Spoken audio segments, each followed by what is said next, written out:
Welcome to Craft Endra.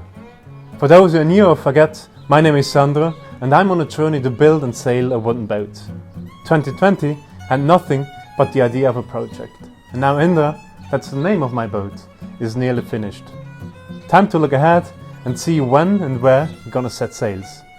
First, let me take you to the early days of the building process and the efforts to make my vessel fit for the adventure to come.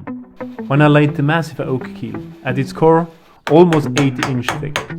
The concept followed the route Endra will have to quest, what will include shallow waters and transportation over land.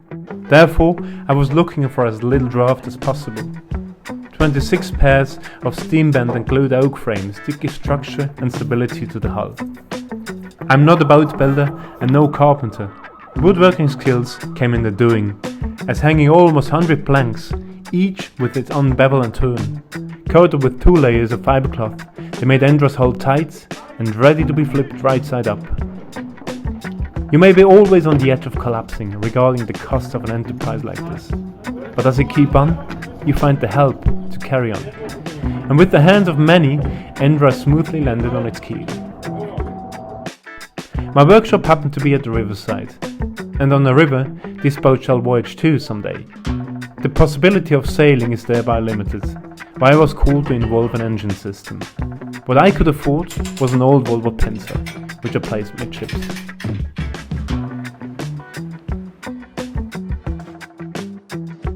But when once, on the Indian Ocean, sails are hoisted, I would need the counterbalance underneath. And so, I put 777 pounds of lead into a ballast keel. Through that whole build, I rarely dared to dream of cruising through the waters. One day though, unfinished as she was, I needed to know whether Endra floated and ploughed upstream. And she did. Sure, there was still a lot of task ahead to ready her for her big voyage. But when left shore for the first time, I knew that it won't be for the last time. The following month, I was not only working on the interior of the boats and the rigging concept, but also on figuring out a plan how to make that dream possible. Endra has come to life when I was in Africa. There I drew the first lines, and there her journey must start, to find home by the world's largest stream. What sounds like a jolly adventure requires a heap of courage and lots of preparations. Many obstacles are yet to overcome. Right now, Endra has no sail, not even a mast. That's something I must implement before midsummer, when I want to take her out and sail her for the first time. 2 seasons I shall reserve to assess and improve, and find a way to finance that whole endeavour. Until then, I do what I always do, take one step after the other. One particularly important piece to keep direction was the first deed of this year. The prior tiller was made in a rush. Why I was rethinking the whole design, especially the transmission from rudder to tiller had to be stronger.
I love how it's smoothly rolling and there is absolutely no play in the transmission. I already fancy sitting on the helm with a quite different surrounding very soon. Thanks a lot for watching and sharing. Bye.